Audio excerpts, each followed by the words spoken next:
I was frequently corresponding with Gus Lopez at the time, and I was contributing some of my custom figures to the Star Wars Collectors Archive. And I was prowling around the website and learning more and more and more about the Star Wars collecting field.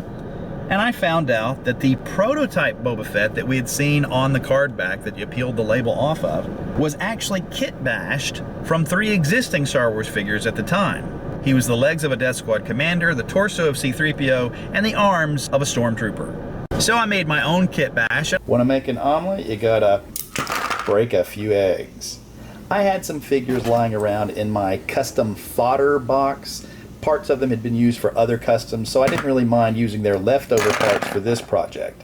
And then you just sort of stick them all together and put this there and put that over here, and you make one Frankenstein of a figure. He needed a head though, so luckily I had a broken Boba Fett hallmark ornament. I cut it down to fit in the hole, and voila, he was practically done.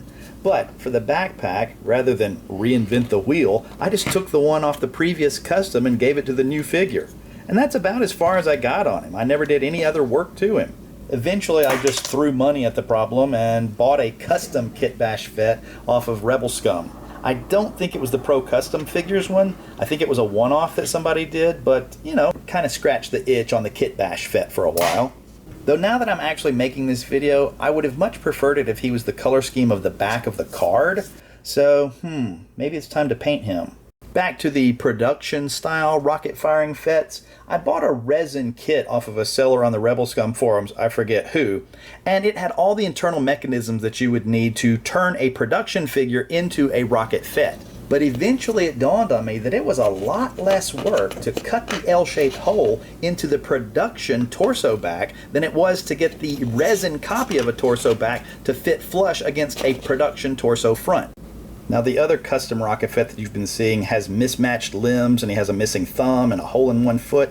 The reason is he's the leftover limbs from the ones that I chose to put this Rocket Fett together and paint. Being colorblind, it's always memorable when I get a really good match on a color of paint. One time I was painting the boys' bedroom and I accidentally picked the exact same color that it was already on it. This is one of the first times that it happened for me. I had taken a production Boba Fett to Walmart. I selected 3548 Mountain View. I don't remember the manufacturer. When I laid out the parts of the figure and started spray painting them, it looked not like I was applying a new coat of paint onto it. It looked like I was vacuuming off the painted details.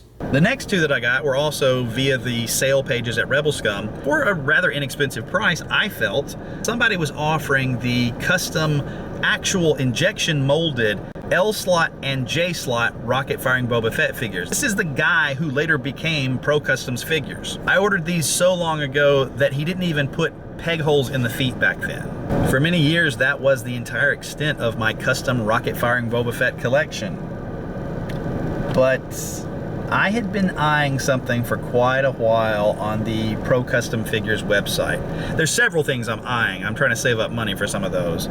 But one that I decided, yeah, I'm gonna go ahead and roll the dice on that one, was the custom painted J-slot rocket firing Boba Fett.